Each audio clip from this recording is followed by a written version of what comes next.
Through time, the Edo Town Fire Brigade has preserved Edo's rich firefighting heritage, now carried on by Edo Firemanship Preservation Association.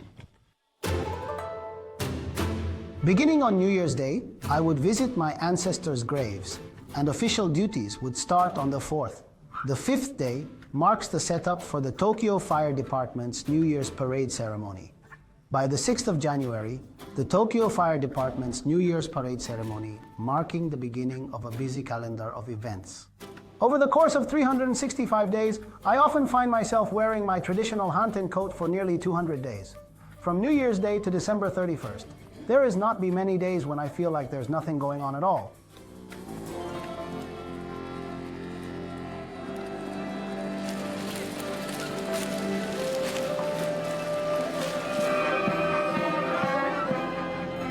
The Edo Firemanship Preservation Association preserves the Edo Town Fire Brigade's original methods, safeguarding the historical firefighting practices from the Edo period.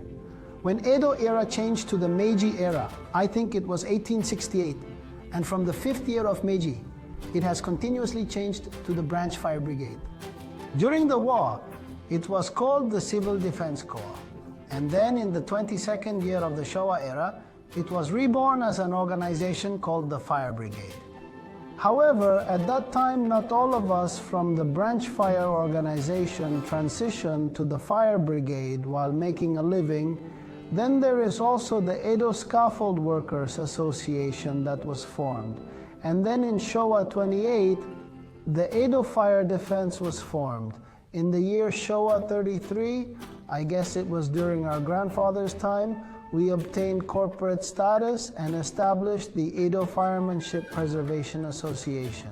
There may be several changes from the old days of Kyoho-era to now, but the Edo Firemanship Preservation Association still preserves Edo's firefighting legacy. It's just a story about how it evolved into that organization over time. The Iroha 48 and 16 groups in South, North, Central, Honjo, Fukagawa area that were formed in Edo period have held onto their heritage.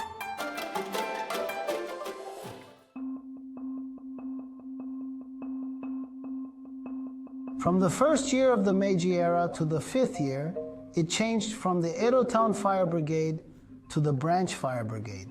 After it changed to the Branch Fire Brigade, it then changed to this Hanten coat that I'm wearing now.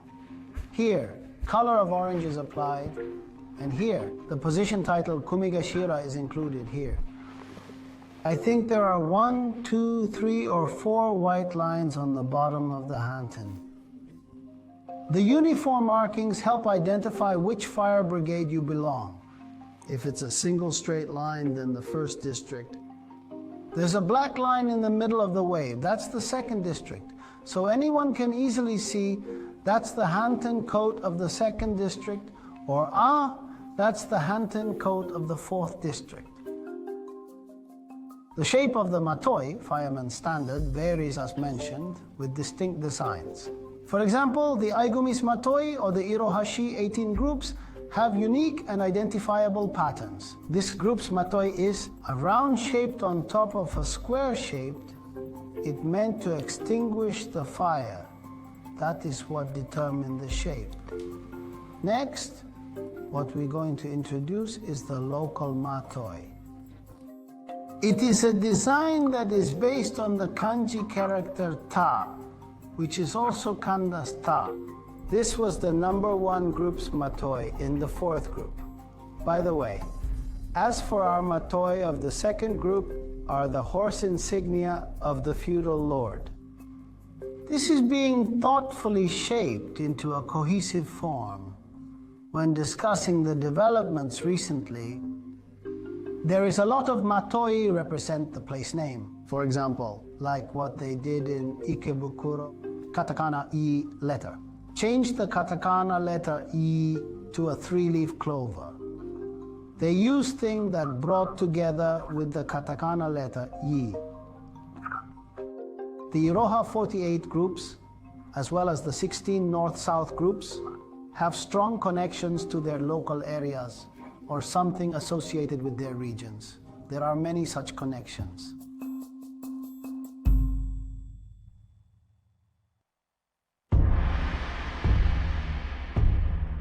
The phrase fires and fights, the essence of Edo life, is both a positive and negative expression.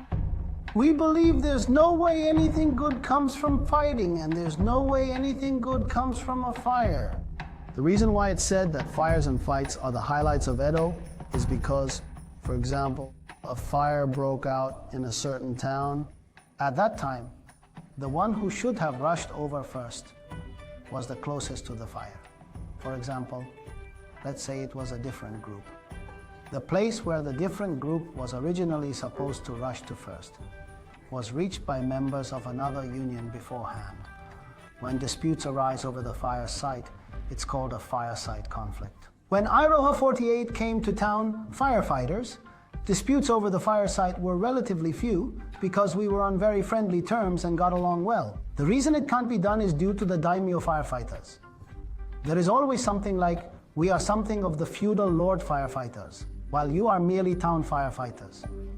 And that is the reason why a fight is always breakout.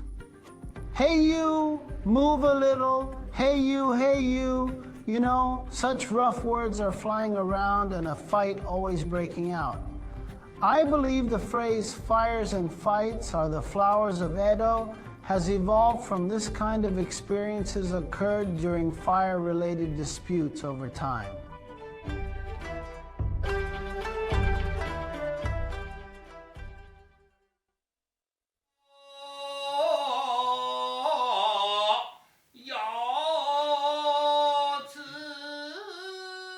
Regarding the origin of Kiyari, working chants, you see this thing has become quite old. In Japan, they started singing Kiyari when building castles or bridges. Similarly, even as far back as 4,000 or 5,000 years ago, this could be seen with structures like the pyramids in Egypt. With something like that, when 3 or 4 people gather, and since one person alone can't lift it, everyone lifts it together at once. 1, 2, 3. This is how the use of Kiyari began.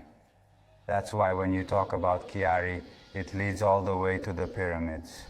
Things that can't be moved by the power of one person. With the power of many people, it moves. And that's where people feel the presence of Kami. Therefore, we think Kiyari, it is something very powerful. Something with the power of Kami, something that borrows the strength of Buddha, feeling Kami and Buddha presence there. So we always sing Kiyari to celebrate or send our fathers and grandfathers to the afterlife. I also heard stories from the local elderly that people wanted to hear Kiyari so they can be purified. A Kiyari is basically just a series of shouts, so it doesn't really have much meaning. However, in later generations, as time passes, the traditional concept of Kiyari gradually influenced by Nagauta and Kiyomoto chants, also reflected in the 7-5-syllable rhythm in the lyrics. Many Kiyari chants formed in local villages, keeping the tradition alive in those regions, including places like Matsuzaka or Karuizawa as well. There is a Kiyari chant called Senshu Banzai. This is the Kiyari I performed at the previous 300th anniversary ceremony in front of everyone. You see, there's a significant connection within the act itself. Among them, there is a sacred song called Shinka embedded within it. And in truth, it marks the culmination of the chant. In short, this current world that we live in, which is governed by His Majesty the current Emperor, is such a wonderful era to be living in. Don't you all agree it is a great time to live in?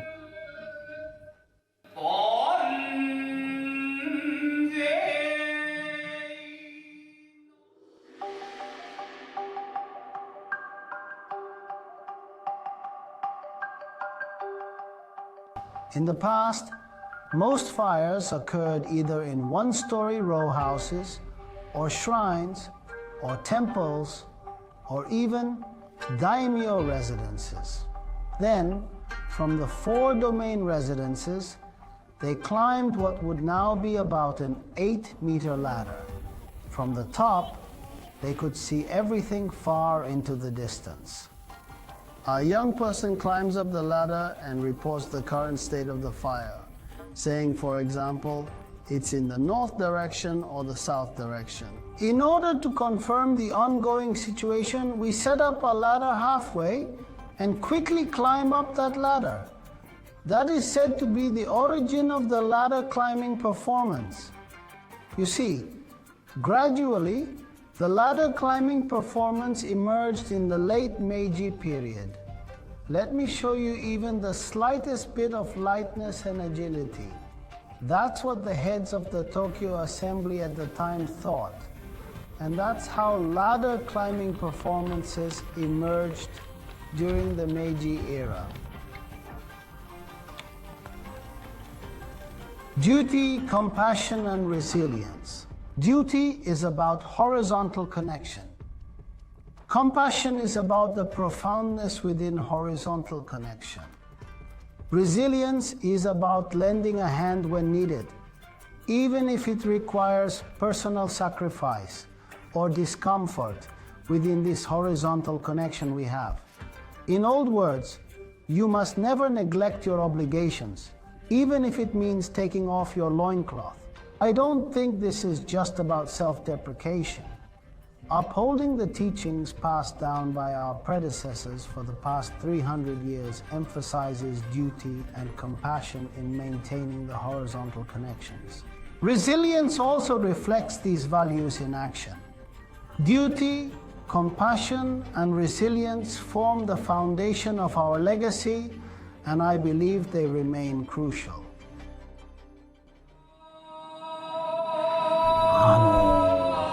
I always wanted to become a rakugo artist. Back in middle school, I loved the rakugo performances of the 5th generation Shinsyo, especially the stories featuring Tomikyu and Firefighters. Watching and hearing those tales, I noticed how naturally our work followed suit, as Tomimiya was a master at his craft. I am the current 7th generation of my group. There is a reason why our ancestors had been prepared to risk their lives for the work. Watching your grandfather and father's back, you think you wouldn't do it if it looked uncool for your public images. Where I think it's the same for successors of any entity, even if we are not the successors of the fire brigade, even if we are the successor of other entity. Watching your father and grandfather, you thought it was uncool. When you thought about it, you didn't want to do this kind of work. Probably won't even take over after this. Looking at the ancestors' backs, watching my father's back, I thought I want to do this too. That's why I think I did it.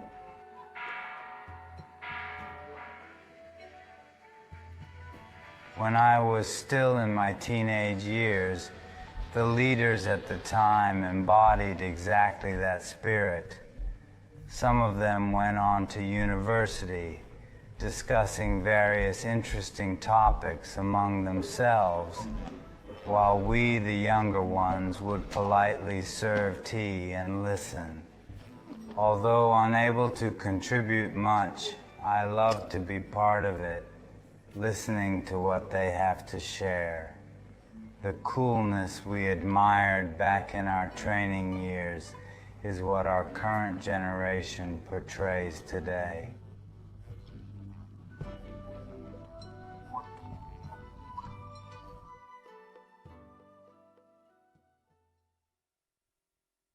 If the younger generation thinks what we're doing is cool, I'd be satisfied, but there's a lack of successors.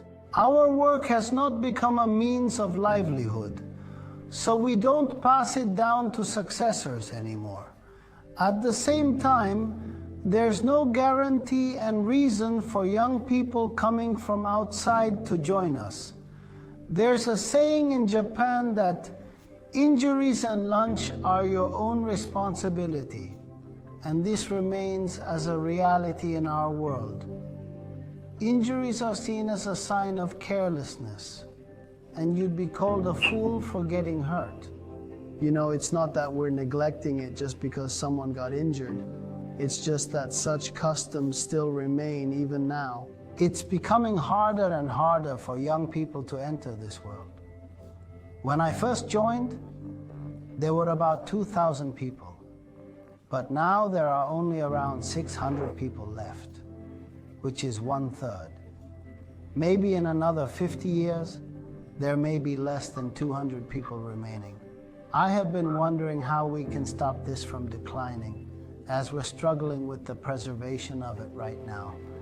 Getting young people to join us is becoming more and more difficult these days. I sometimes think that as long as each and every small group does their part well, that might be enough. However, the overall structure of the organization is gradually crumbling, and that's really something that can't be helped.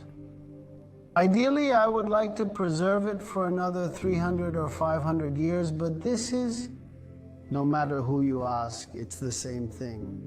It's easy to say it, but if I am being asked about whether I can actually preserve it for another 300 years, unfortunately, I cannot confidently say that I can right here and right now. I think I really want to keep it going as long as I can if it allows me to. I wonder if we have no choice to leave it to that. There is a term called Muko, Sangen, Ryodo, Nari, the 3-element territories which no longer exist today. When we were children, if we did something bad, the neighbor would hit us on the head and call us an idiot, or even splash water on us. But now, if you did something like that today, you'd get sued. But I think you shouldn't be sued for something like that. For example, if a teacher calls a student to the staff room and disciplines them, that teacher would get fired. Is it okay for us to live in such times? I often find myself thinking about it. Third graders in elementary school should just play barefoot in the sandbox, I think. Why do we have to study so hard on middle school subjects now? Are we placing too much emphasis on high academic achievement? Maybe that's why Japan is often seen as a bureaucratic nation. That's what I think. A nation where craftsmen and merchants don't grow is one we must never become. I want everyone to return to our own country and be proud of all the culture and craftsmanship that we have, so craftsmen can live with pride and dignity, embracing their craft with confidence. I hope people to take pride in and cherish their country's natural environment and cultural heritage. There is so many culture in the world, and they want everyone to be proud of theirs.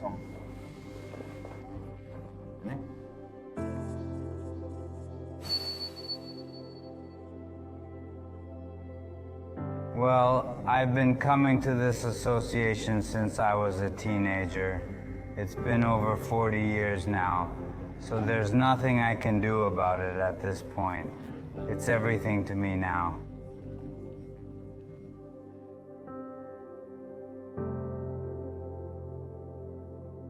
From the time I was born to today, it is all about Edo Firefighting Memorial Association. That might be all there is to it.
making every effort to preserve and pass down the traditional culture of Edo to future generations.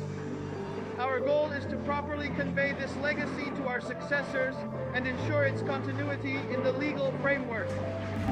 Yo!